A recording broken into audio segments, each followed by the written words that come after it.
سیلاب متاثرین relief fund committee کی سربراہ ثانیہ نشتر نے ٹیلی تھون کے دوران کہا کہ گزشتہ ادوار میں جب بھی کوئی ایسا انسانی المیہ ہوتا تھا تو اس کا براہ راست حقدار تک حق نہیں پہنچتا تھا اس میں کرپشن کا عنصر پایا جاتا تھا، لیکن اس بار ہم نے ایسا میکینزم بنایا ہے کہ ایک روپیہ براہ راست حقدار تک پہنچایا جائے گا۔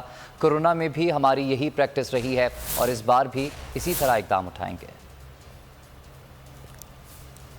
گزشتہ ادوار میں معذرت کے ساتھ کہنا چاہوں گی کہ جب ایسی انسانی المیے ہوتے تھے، جب ایسی ہیومینیٹیرین سچویشنز ہوتی تھیں تو M N As M P As کو فنڈز دے دیے جاتے تھے، کوئی ٹریکیبلٹی نہیں ہوتی تھی۔ تو جو ہم نے ڈیزائن کیا وہ بالکل اسٹرکٹلی کرائٹیریا بیسڈ تھا، یعنی کہ ہر چیز کے رولز تھے کہ آپ نے کیا کرنا ہے۔ تو اب بھی جب جو یہ کمیٹی تشکیل دی گئی ہے، انشاءاللہ انہی اصولوں پر ہم چلائیں گے کہ شفافیت ہو، لوگوں کے سامنے بھی اس کو رکھا جائے گا، جیسے کہ ہم نے اساس ایمرجنسی کیش میں ڈیزائن لیول کنسلٹیشن بھی کی تھی۔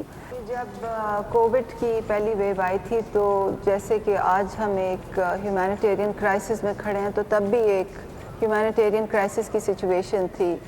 تو اس وقت یہ فیصلہ ہوا تھا، پرائم منسٹر عمران خان نے یہ فیصلہ کیا تھا کہ 200 ارب ان کے لیے مختص کیا جائے اور ہر خاندان کو 12,000 روپے ایک شفاف، منظم اور غیر جانبدارانہ انداز سے دیے جائیں۔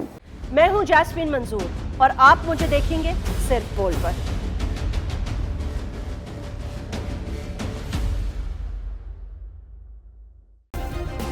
سبسکرائب کریں اور بیل دبائیں تاکہ کوئی خبر رہ نہ جائے۔